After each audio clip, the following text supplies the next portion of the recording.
So we've taken a break from Comic-Con Scotland, which is happening right over there, to catch up with the man himself behind the Geeky Retro Nerd Show.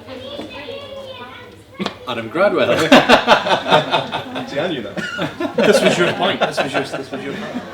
Yeah, Adam's a fellow podcaster, so we thought we'd just kind of bend his ear about a few things to do with podcasting and Comic-Con, obviously. So, how's it going, Adam?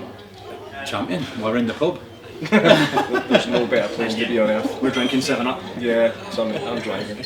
And a little bit left. So we basically just wanted to talk to Adam today about his start in podcasting. We're podcasters, Adam's a podcaster, and we basically just want to kind of see his first year and compare it to ours and kind of see what the world's like podcasting out with, you know, the big BBC companies and STV and just kind of... Yeah, the ones that win all the awards. So get a feel for it, yeah. So you started it about a year ago. How did it come about in the first place? So I started September last year, 2018, and I'm quite a creative person, and I felt like I wasn't being creative. You know, I had a young child. I've got another child as well who's older. She's 16 this year. And I just wanted to express myself a little bit, so the thing I thought I only had time for was podcasting, and maybe in the early days I did have time for it, but now it's just sort of expanded and it's just taken up so much time now. But like I say, I like to be creative, and at that time I thought I'll give podcasting a blast. And I didn't have any prior knowledge. I didn't know how to record. I didn't know how to edit. I didn't know how to do anything like that. I probably still don't. But it was just right. Let's just dive in and let's see where this goes. Yeah, really. So you were starting from nothing. I was starting from absolute scratch. How did you decide? Excuse me. How did you decide what your first microphone was going to be? Well, my first microphone was me headphones. the way I started was, so I don't work on a Monday because I have my son. Because we couldn't. The childminder couldn't have Zach on a Monday. Mm-hmm. So my wife goes to work. I have Zach on a Monday. Now at the time, Zach was still a baby. So when Zach had his nap in an afternoon, I would record on the iPad with me microphone on me earbuds, and that was the way I did it for a good while, actually. The thing is, I listened to the older episodes where I'm assuming you were using that, and it actually doesn't even sound too bad. Yeah. There's a definite difference, but it doesn't sound too bad. Do you remember when we tried to do that with just an iPad in the back of our work in a car? Yeah, but that's how tight we were for time. We used to finish our shift and then sit in the car and do a podcast. A 12-hour shift. So, but it's the passion, though, isn't it? You want to do it, so you find the time. Yeah, that's the thing. It's me finding time is a lot easier than Kevin finding time. He's got way more offspring. Kids, yeah. I mean, I'm married. I've got 2 kids. I've got another one on the way. So God knows what's going to happen. God knows what's going to happen when the third one comes along. But I enjoy it, and I've said before, it took up a small bit of my time before, and in the start, my podcasts were only 15 minutes because that was the free amount of time on Spreaker. You could do it for free for 15 minutes. So in the start, my first episode was the Burbs. So I would speak about the Burbs for like 15 minutes, and I found it really hard to fill that time. Yeah. And then I remember as well, I spoke about Back to the Future. So I had lots to say about Back to the Future, so I made that a 2-parter. Two 15-minute parts. Two 15-minute ones. Same with Ghostbusters as well. I'll probably go back and revisit them one day, but it's funny when you look back. Yeah. I probably cringe a little bit. Somebody messages the other day saying, "Where should I start with your podcast?" And I said, "Well, if you start at the start, I'll probably cringe." But it is what it is, and I was having fun at the time, still am, having fun at the time, talking about my favourite films, and I didn't really know what I was doing, to be honest. I just thought, what would I like to hear? What would I like to hear somebody talking about? Yeah. And it was movies, particularly like 80s, early 90s. And I picked that because, you know, I was born in 1980, so I always say, I think that was the greatest time to grow up. I mean, everybody would probably say the same about their era. But what a fantastic time it was to grow up in the 80s with so many great movies, and you know, I was still a kid in the early 90s as well, with so many fantastic movies there. And when I was doing the podcast, like I say, I didn't know what I was doing. I just thought, I'll just do it, and then I'll see where I end up, and I'll see what happens. You feel quite strong about. We were actually talking about this last night, about the three generations in the 80s and why it was so important. Yeah, I was kind of thinking about it, and the genius, there's so many kind of TV shows on just now that are set in the 80s. Yeah. Well, the first one, obviously, was Stranger Things. Yeah. That Glow. Goldbergs. All these things set in the 80s, and I worked out why it works, and it's because it covers three generations of people that loved the 80s. We were kids in the 80s. Our parents obviously were adult, but that was an affluent time. It was still at the time where only one parent had to go to work. Yeah. But most of the Yeah. And for the older generation, the war was kind of long forgotten, and things just kind of seemed normal. And I think that's the genius of 80s nostalgia. It just appeals to so many people.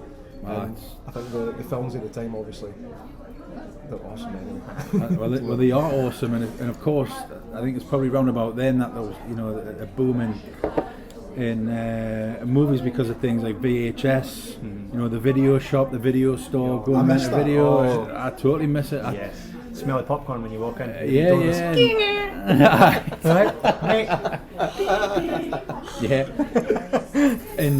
you know, there's so many movies now, I would say, that are cult hits that weren't hits at time purely because of VHS and video and rentals. Like Flash Gordon was like that, wasn't it? Yeah, I mean, Flash Gordon. You know, I spoke to Sam J. Jones and Melody Anderson on my podcast, and Lisa Downs, who did Life After Flash documentary. Still to see that. It's really good, but one of the things I spoke about with them was, you know, Flash Gordon wasn't that much of a hit. It was here in Europe, and particularly the UK, but it wasn't in the US. And that was probably because there was a massive European influence in the production of Flash Gordon. You know, it was an Italian production crew that made Flash Gordon, so it was probably angled more to the European audience more than the American audience. So they probably didn't get it. And Melody and Sam said the same. America probably didn't get it as much as what we did. But like I say, so many cult movies born out of the fact that you could just go and pick a video in the shop and watch it. Absolutely. You know, one of my favourite bits about your interview with Sam was when he was talking. It was his idea to do the football thing. I know. I was like, what? Remember the football, Surely not. American football scene where he's got that green egg thing and he's throwing it. He's throwing it off their head. That was his idea. Because he was a football player, and he was like, well, I'm a football player, why not just do this football scene? They're like, batter in, mate. And it worked as one of the best scenes in the film. That one, and the one that always sticks in my mind was the hands down the tree stump thing, with that scorpion thing. But Peter Duncan out of Blue Peter. Aye, that's right. Aye. Spare me the madness. So, the podcasting. How difficult did you find it to build your audience, or did it just kind of, were you not really concentrating on that too much? It just kind of happened organically? I didn't worry about it, to be honest. I mean, early days I'd be checking every 5 minutes. Is anybody listening? And I'd have like one listen, and it was me mum. You always get uptight about that. Oh, I don't like my mum listening. She'll never forgive me for the stuff. By the way, my wife has never listened to it. Mate. Same. She says, I hear it at home, and I hear you laughing with Jordan on the phone all day long. Why don't you listen on a podcast? She hasn't listened to one episode. But in all honesty, I didn't really worry about the audience. At the start, I was just happy doing it. And I was kind of in the mindset that, well, if nobody listens, it doesn't really matter, because I'm having fun. I'm enjoying it. You know, I'm putting it out there, and if people listen, they listen. But as time went on and people did start listening, I think as a switch changes, and it sort of goes from people listen to I've got to keep people listening. Yeah. I've got to keep that content coming. I've got to keep it interesting. But you know, I'm on Twitter. I didn't use Facebook so much, but I use it quite a lot now. Yeah. Facebook's. I didn't realise how good Facebook is until quite recently. Yeah. Not just for listeners, but for guests, getting in contact with guests, and things like that as well. Because before I did the podcast, Facebook was just, you know, watching your mates arse about online and posting pictures and I'm on holiday and here's me tea and Look at my, that's the worst one, is look at my dinner. It's like, no, I don't want to look at your dinner. Even when Gordon Ramsay does it, I'm not interested. Yeah, no, not bad. But with that different perspective as a podcaster, it's a really valuable tool, I think. Facebook, I've got in contact with a lot of people. Here we are. I've got in contact with a lot of people and a lot of people, guests who are willing to come on my show. So, for example, Mark Marshall, who worked at Lucasfilm in the late 70s and was Steven Spielberg's assistant at Amblin in the mid 80s. I got in contact with him via Facebook and I interviewed him the other day. I spoke to him for an hour and 40 minutes. Wow. Jesus. It's like Nick Melley. It must be a Lucasfilm thing, right? Because we interviewed Nick Melley, who did the Yoda. I've done him as well. Right, I haven't put it out yet. Really happy to talk. He loves to chat. But he was in his shop because he's got a museum, hasn't he? Somewhere in the Bahamas, somewhere, St. Martin's, and he would have to stop every so often to deal with his customers in his museum, and he was selling stuff, and you could hear him saying, the Kenny Baker one, you can, that's 20 quid or whatever, and then he'd come back and say, sorry about that. But I recorded that one a while ago, actually. I haven't put it out yet, but it was a really interesting conversation because obviously he worked on a lot of the creatures in Star Wars and Yoda, and he was a really nice fella.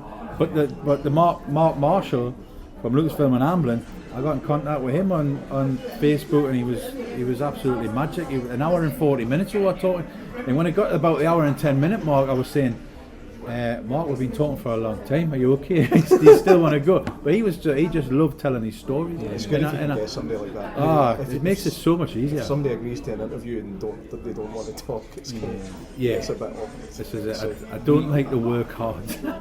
We had, what was Sebastian Selmy? What's his name again? Ian McElhinney from Game of Thrones. Oh yeah. He was a good storyteller, and he's got a really wise look on acting. Acting's like Bryan Cranston. He's like more of an actor that really loves acting. They don't want the fame that comes with it. They don't even care about that. It really is about the art. About the acting. He's one of those actors. So it was really nice to be able to talk to him, and it just flows. You find it's more of a conversation than even an interview. On a more somber note, the first guy that ever gave us an interview for our podcast died. Ryan Hart, wrestler. ICW. He was an ICW wrestler. Oh, right. Yeah, he died a few months ago. Yeah, sadly. So the podcast wasn't that bad, man. You can cut that one out. I think so with my podcast, it was basically just me talking about stuff. So you said to me before this started, I listened to your Ghost Watch one. So that was a year ago. Yeah. That was last October.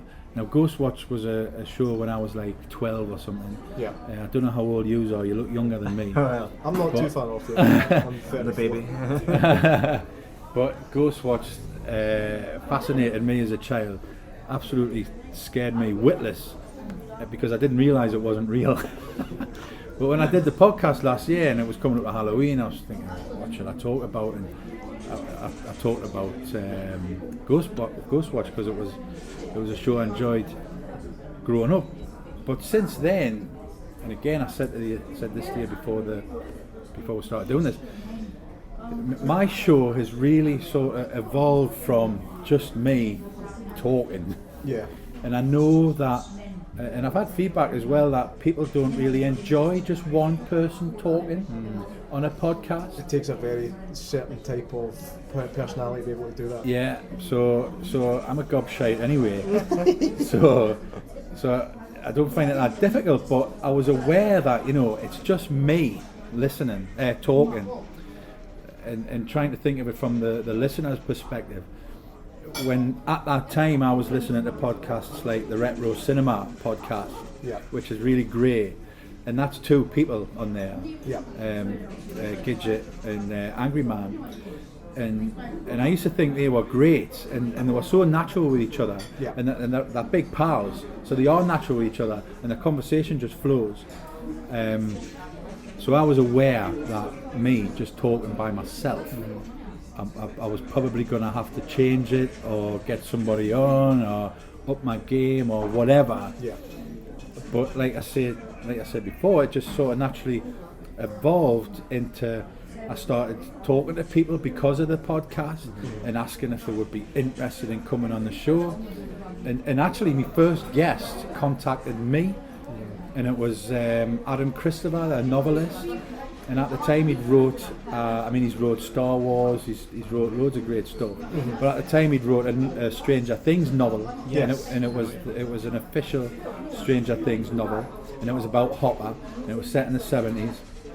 And he messaged me saying, "Can I come on your show? Your show's pretty cool. Can I come on?" And I was kind of like, "Well, I haven't had guests. Are you sure?"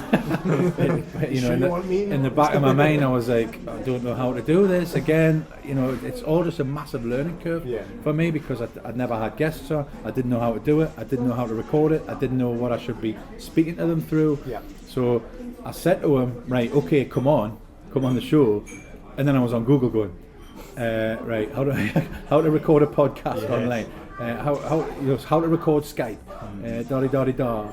And I was so nervous speaking to him, but in the end it was great. He was a great fella to speak to. And we spoke about the book, but we spoke a lot about, you know, things we enjoyed growing up. So he grew up in New Zealand, you know, I grew up in England, and we spoke about Star Wars, Back to the Future and all the rest of it, and it was a great conversation. And then from then, part of us was thinking, well, that was easier, because the interview makes up the bulk of the episodes.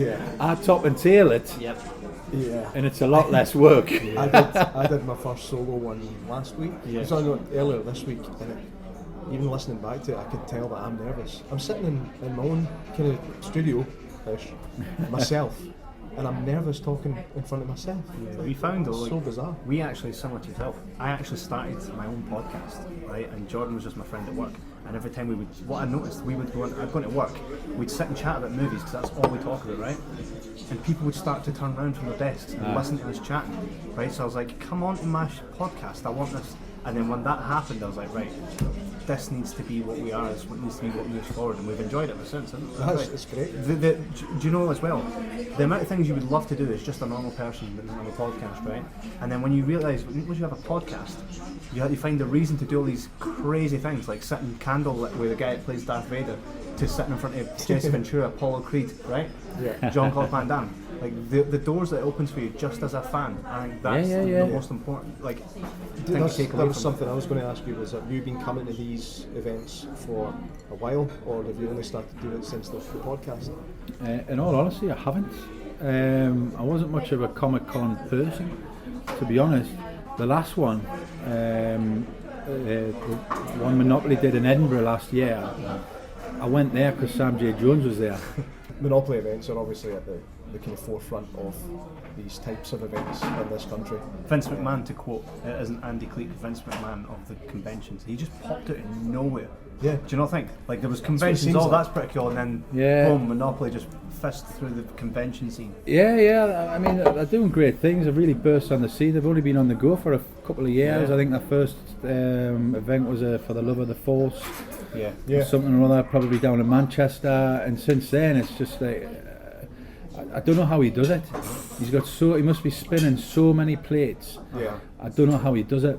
But with regards to this one up here, you know, I don't know if I can say this, and you might want to cut this out depending who's watching, but the MCM one last weekend or the other weekend wasn't good. We walked in for a piss.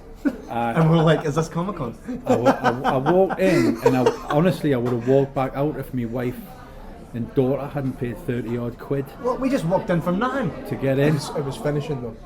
It was finishing, but I think that to me that seemed like a different type of event. That was more focused. It's on very different. I think it's focused on cosplay, which is great, and I know lots of great cosplayers, and that's fantastic. But for me and my audience, it didn't really suit me, and this is more my kind of thing. And with people like Chris Lloyd. And people like Karen Parsons, who was Hillary on Fresh Prince of Bel-Air. That was an episode I put out yesterday. Wow. So I got still to listen to that one. Was so it a good interview? I got, I mean, she's great. She's definitely more well known for being Hillary in Fresh Prince of Bel-Air, but she does so many other things as well. She's an author. She has a company that really promotes Black history in America, and we had a great conversation a couple of weeks ago over Skype, and I went to see her today and I spoke to her. She was asking us about Scottish cuisine, what should she eat while she's here. Right. And What did you go with? I went with haggis, of course. And of course she you said, did. She said, "What's in haggis?" And I said, "If I told you, you wouldn't eat it." You should have said it like Christopher Lambert. Sheep's stomach stuffed with meat and barley. If I told you wouldn't eat it. So did you just contact her on Facebook as well then? Yeah. Get your interview? It was funny actually, because I put a thing on Twitter to her saying, can I get a little follow from you so I can DM you? And somebody messages, I can't remember what it was. It wasn't either of you, was it? I hope not. Because they messaged us saying, "Oh, just a note for you out of experience." No, it wasn't else. It was a private DM. Just a note for you out of experience. Don't approach. Oh no, sorry. It was Paul Young. Paul Young, the singer. Wow. So I sent Paul Young a DM, a message on, publicly on Facebook, Twitter, because I've been engaged in conversation with him anyway. And I sent him a thing on Twitter saying, "Can I get a follow off you? I'd love to get you on my show. Can I DM you?" So then I got this message of somebody saying, just a little bit of advice from one podcaster to another. Nobody agrees to coming on your show publicly. So I was like, all right, okay. 10 minutes later, Paul Young is following you. Gets a DM off Paul Young. Right, when am I coming on your show? We find that to be the case. He's been sending messages to Arnold Schwarzenegger. Quite a few times now. Ben People are laughing, right? Shy Ben's getting out. Right, I've always said this from the get-go when we started this podcast. I says we'll do so many cool things with this, right? And he's like, "How are you going to make that happen?" I was like, "Just ask." It's just amazing. ask. It's not the fact that you've been messaging him, it's the way you've been messaging. Alright, Arnie, you big shit. Got a few things we need to ask you. Any chance you can come on a wee show? Fancy jumping on the Jibber Jabber. Wait, one of these days, right? It's like Andy Dufresne. Keep sending a letter. Eventually they'll Exactly, acknowledge it, right? Like I say, Shy Ben's getting out, and you never know. Exactly. If you don't buy a ticket, you don't win the lottery. Absolutely. And I've getting people like Sam J. Jones.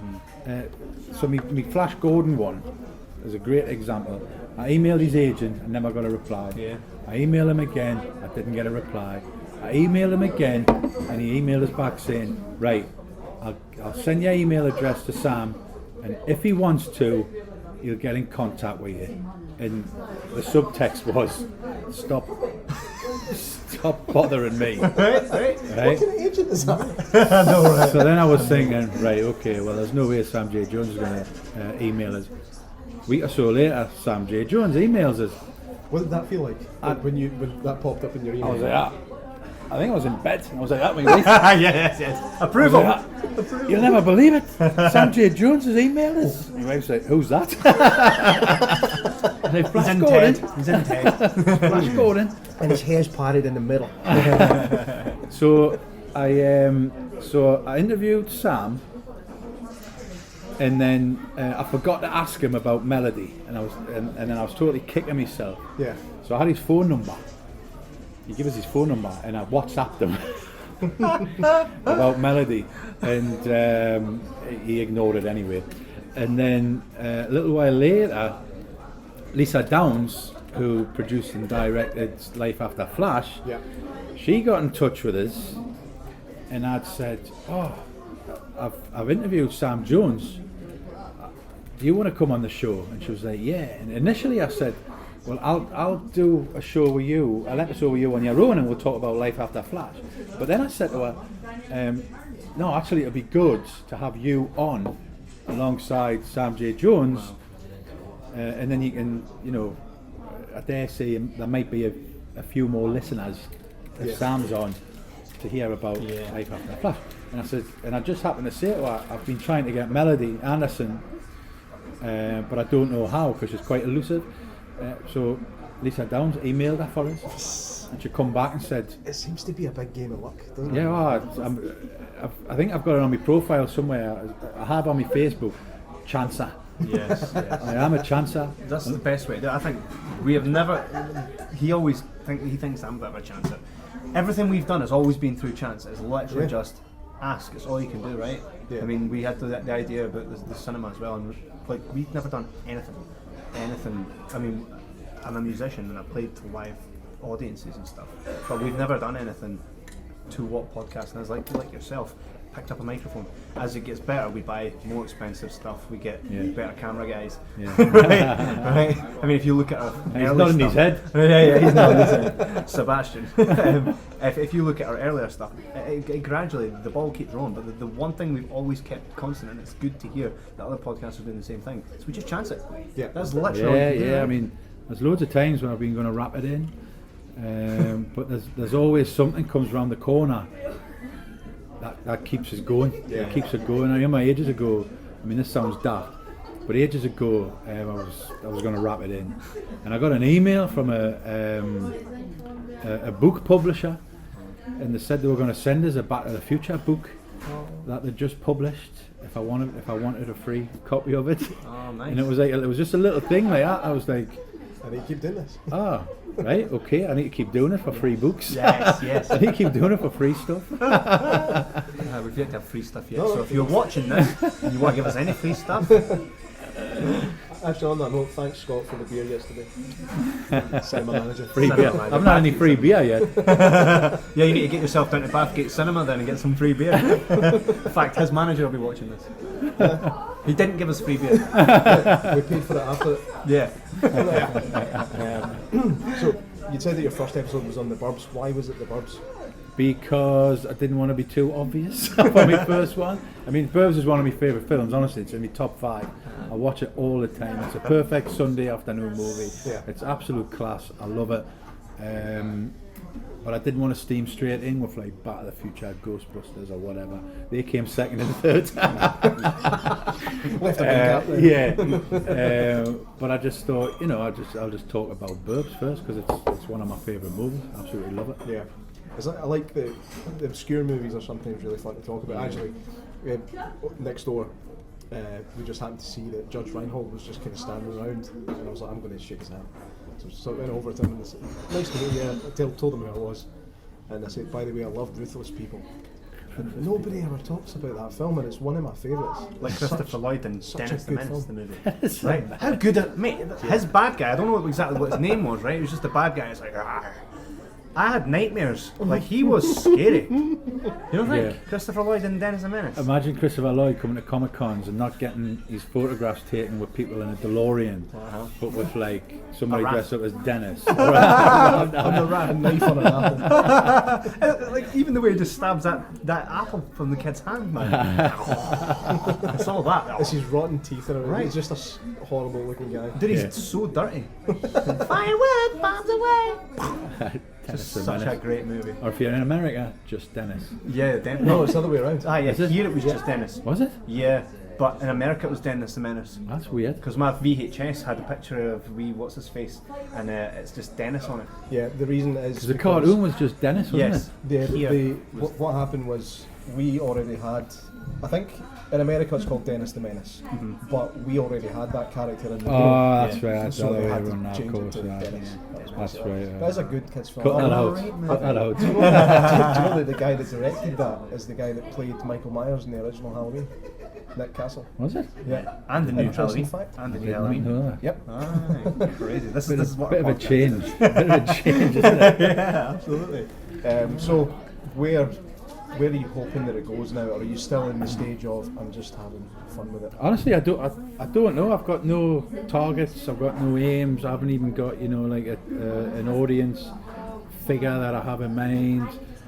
I'm just having fun doing it, and I just like, a bit of it as well is it's the thrill of the chase. Yes. for the guests. Yeah. Yeah. I'll be like, oh, I've got Sam J. Jones. Oh, I've got Melody Anderson. Oh, I've got Karen Parsons. Oh, I've got Dee Wallace, who I spoke to the other day. Oh, And then when that's I was cool. speaking to Dee Wallace, literally when I'd finished speaking to Dee Wallace, Robert McNaughton messaged us and said, yeah, I'll come on the show.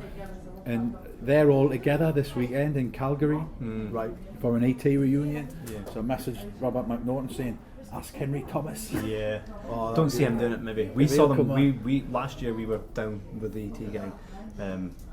Henry was quite reserved, I think. Was he? Quite, Just kind of kind of sit back with the scarf on and just Aye. kind Oh, you never know. Yeah, See, Shy absolutely. Brown's getting out. exactly. But I'm like, sometimes I wonder, will people listen to this?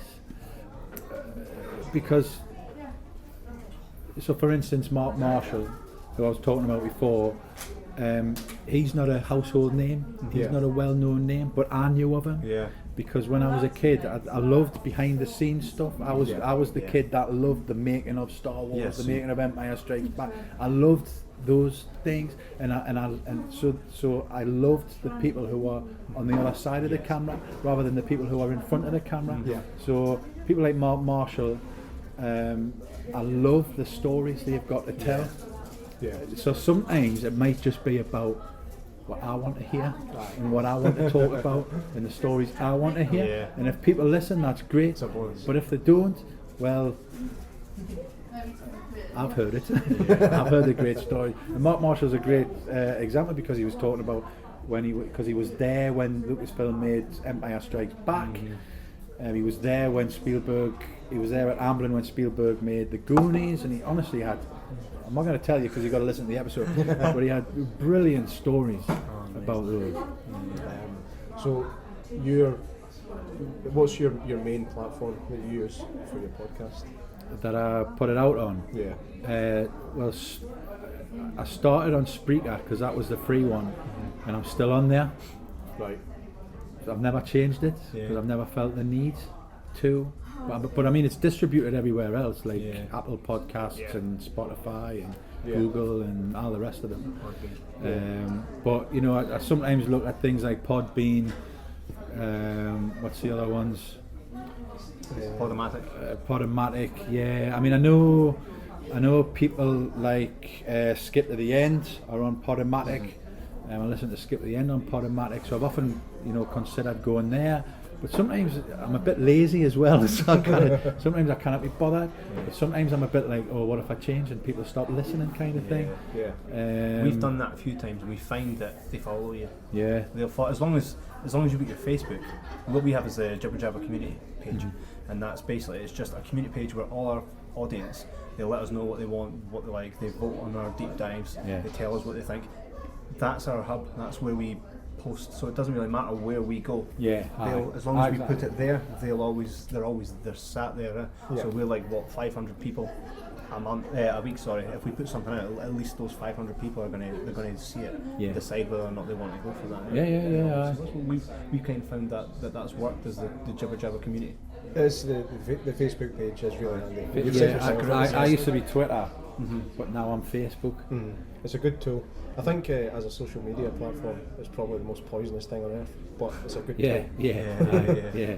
It's a good tool for getting yourself out there, basically. Hard. So we'll keep Definitely, on using yeah. it until they kick me off for just saying that. Absolutely. So what's coming up for you? What else have you got planned? So So I do the cinema screenings, so I've got some of them coming up in Edinburgh View Cinema, Goonies, Ghostbusters and The Princess Bride. I've got loads of requests for Labyrinth again. I am desperate to do a screening of The Burbs, but I don't know if I get the interest. If you do, we'll come. Good. Podcast wise, I've already got loads of interviews in the bag. So I've got Dee Wallace, obviously from E.T., Cujo, all those fantastic horror movies that she was in. I've got Nick Maley, who you mentioned before. I've got him. I've got Dimitri, I can't remember his second name, who was in Cobra Kai. I've recorded an interview with him already. He was, can't remember his name in Cobra Kai now. But I loved Cobra Kai. Cobra Kai was absolutely outstanding. I loved it. I was desperate to get somebody from Cobra Kai on my show, and I got Dimitri, and he was good. I mean, he's just a young lad. Dimitri's his character, isn't he? Yeah, he's the kind of the nerdy guy. Yeah. So I've recorded an episode with him. That's cool, man. Had to get up in the middle of the night to speak to him. You're used to that anyway. Yeah, who have I also got? Mark Marshall from Amblin and Lucasfilm, as mentioned. I've got, I don't know if I can say this yet. I've got somebody that was in, when's this going out? Soon? Probably next week. Right, okay. I'll say it, but I'll tell you if I need it. I mean, it's, you know, you're like that. Oh, who's this going to be? And when I say it, you'll be like that. Oh. But the other day, somebody contacted me who's in The Mandalorian. Oh, right. And I'm going to be speaking to them soon. It'll be exciting. That's cool. So hopefully that'll happen very, very soon. I'll get that out. But I've always got a few things on the go. I used to be weekly, but now I'm too weekly. Weekly was too much. Yeah. Right. You know, married, 2 kids, full-time job. Yep. Another kid on the way. Weekly was too much for me. So now I'm 2 weekly. So, you know, I'm doing 1 or 2 interviews a week. So I'm building them up. Yeah. I've just put one out yesterday with Karen Parsons from Fresh Prince of Bel-Air. But, you know, I'm always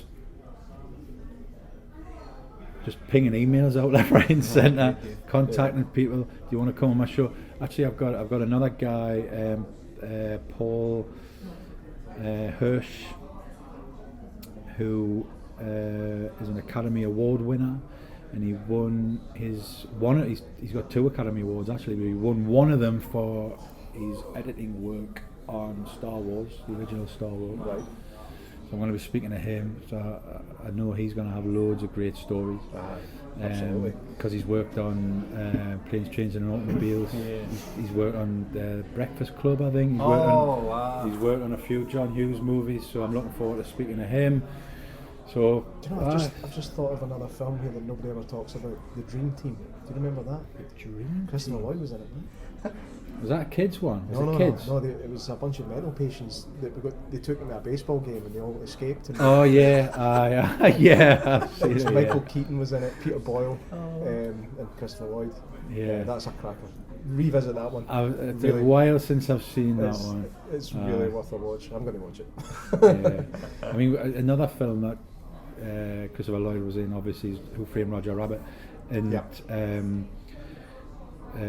Mark Marshall, again, who I spoke to, he was in and around that when that was made, so he had some good stories about that as well. So, obviously, you're really enjoying what you're doing. We love it. It's something that I almost want to say more people should do it, but I almost don't want them to because it's competition. So what would you say to anyone thinking about getting into podcasting? What would be your top 5 tips for someone getting into podcasting? Top 5 tips is somebody. So my first tip is, I remember somebody messaged me saying, "I'm going to start a podcast. How much money do you make?" And and I replied back saying, "If you're doing it for the money, don't," because I don't make any money. Nah, same. I just do it for the love of it. Yeah. I do a thing on something called Liberapay where people can donate. Yeah. And I tried Patreon for a while. Yeah. But I couldn't commit to Patreon. I just didn't have time to be providing extended episodes or exclusives or whatever. Yeah. I just bonus didn't- content. And Yeah, so I sacked that off. So what I do now is I just have a thing called Liberapay, and what I say is if you like the show and you want to help out, donate, whatever, doesn't matter how much, and you get credited as executive producer on the show. Yeah. So I give a shout out on the show, and that name gets listed on the episode notes. Yeah. So my first tip is if you're looking to make money, unless you're like brilliant, which we are, but if you're mega brilliant, you're not going to make money from it. Yeah. Probably my second tip would be enjoy it. Just I was very much suck it and see. Yeah. Just interested to see where it goes, and so far I've enjoyed where it goes. Another tip would probably be I don't think you need really all the expensive gear Yeah. just to fire in and start doing it. Like I said before, I had my iPad, I had my headphones with a little microphone on, it sounded okay, so I just went for it. Yeah. And even now, all I use now is a snowball microphone thing. And I remember being so chuffed that I got the little arm thing that goes on the Pop desk. filter. Yeah. And the little pop filter thing. And my wife walked in the spare room and she was like, bloody hell, it's like Radio 1 in here. Wife being supportive of Yeah, it. but you don't need all the expensive gear. And I would say as well, another tip is you don't just, if you want to do it, just fire in. You don't, people say, what, do I need to know about this or do I need to know about that? I didn't know about anything. Yeah. And, I'm not saying I'm the finished article by any stretch of the imagination, definitely not. But just go for it, just do it. Yeah. Just get stuck in, and the rest will come. Mm-hmm. You learn as you go, and that's definitely what I've done. If you listen to my show from the start, it's just a massive learning curve. Yeah. Huge. Yeah, we found that as well. Sometimes, like, every now and again, we'll kind of do an episode and think, that wasn't as good as the last one, but then the next one's even better, so it kind of balances itself. Or you do a crap one, what you feel's like, that kind of stinks, and then everybody loves it. Honestly, I interviewed Paul Young, Yeah. and I was really nervous, and I didn't think it went well, so I put it out, and it's probably the biggest response I've had. Yeah. Paul Young's got millions of fans. Yeah. Loads of women were messaging us on Twitter, thinking on Twitter saying, "Oh, great interview, absolutely brilliant." Even people who have followed him for years saying, "Oh, I've learned something new that even I didn't know about." Yeah. And my mates were texting us saying, "Oh, I love the Paul Young thing, absolutely brilliant." And I Yeah. was like, "Really?" I said, "I thought I struggled." It's one of the best things about podcasts is the kind of long form discussions you can have. I mean, if people want to listen to it, they will. If people are interested in who you're talking to, they will listen to an hour and a half interview with basically no edits.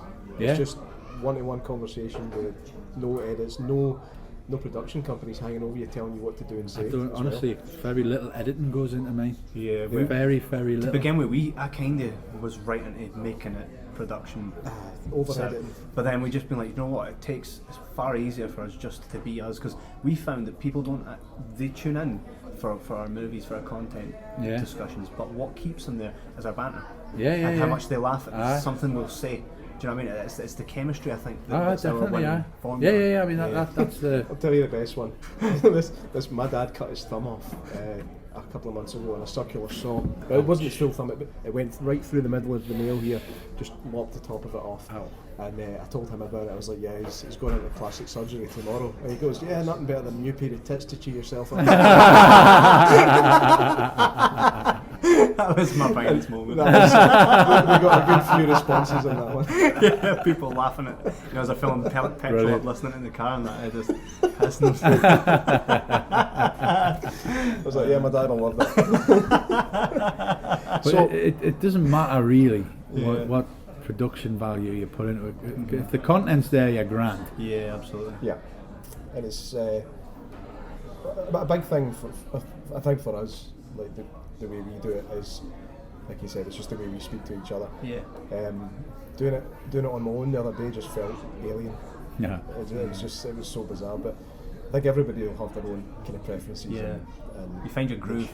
Yeah. Your ass crease within the seat, right? Yeah. Podcasting. Yeah. So yeah, we'll probably just wrap it up there. That's been great. Thanks for taking the time to talk. Just want to tell everybody where they Well. can find your podcast. So it's the Geeky Retro Nerd Show. Yeah, Geeky Retro Nerd Show. It is available on pretty much everywhere you listen to your podcasts, in particular Apple Podcasts, Google Podcasts, Spotify, Spreaker, Stitcher, all the main ones. And I'm on Liberapay as well if you want to donate. You can be credited as an executive producer on the Geeky Retro Nerd Show. Perfect. Well, that's great. Thanks very much, Adam. It's Brilliant. been superb. Nice to meet you. Nice to speak to you. Thank you very much. We'll see you at another convention, no doubt. Yeah.